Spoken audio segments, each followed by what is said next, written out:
नमस्ते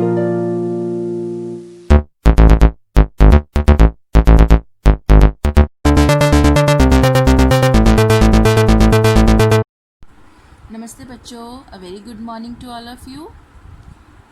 आज हम एक्सरसाइज 2.6 का फर्स्ट सम करने जा रहे हैं, जो है ज्ञात कीजिए। First part 0.2 into 6। आज हम डेसिमल्स को, दशमलव को कैसे गुना करते हैं, गुणनफल कैसे करते हैं, वह ज्ञात करेंगे। ठीक है बेटा। अब सबसे पहले जो ये टर्म है 0.2, इसका जो दशमलव है, हमें पहले इसे भिन्न के रूप में चेंज करना है। भिन्न के रूप में इसे हम सॉल्व कर लेते हैं। ठीक है।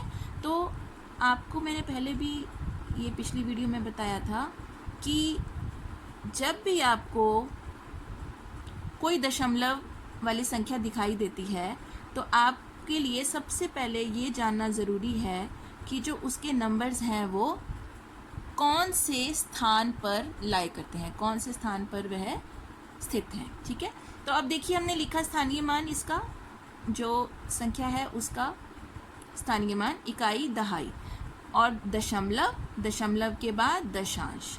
0.2 है, इकाई के स्थान पर 0, दशमलव के स्थान पर 0 और दशांश के स्थान पर 2। तो इसका अर्थ ये हुआ कि यह दशांश है 2, यानी 10 के 2 हिस्से। तो इसे हम लिख सकते हैं 2/10। ठीक है।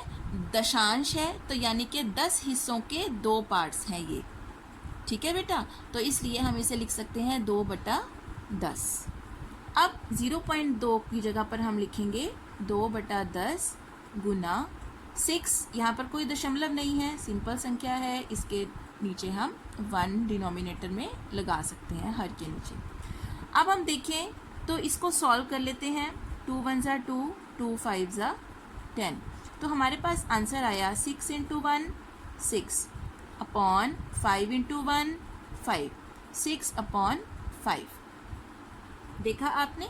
अब 6/5 को हम 2 तरीके से लिख सकते हैं। एक तो आप इसे मिश्रित भिन्न के रूप में भी लिख सकते हैं, और दूसरा आप इसे दशमलव के रूप में भी लिख सकते हैं।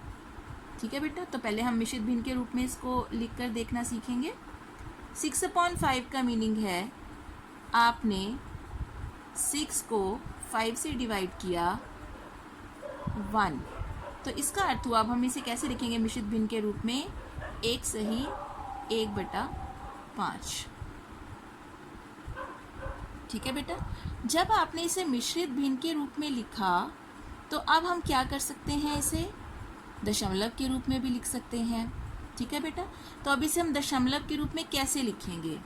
जब हमने इस प्रकार डिवाइड किया, इसको हम आगे कंटिन्यू करते हैं। यहाँ लगाते हैं दशमलव, हमने नीचे उतारा यहाँ, और 5 2 ज़ा 10।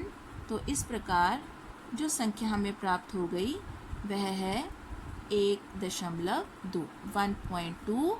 तो इसका अर्थ ये हुआ कि हमने 6/5 को दशमलव रूप में इस प्रकार से लिखा, और यही हमारा आंसर है।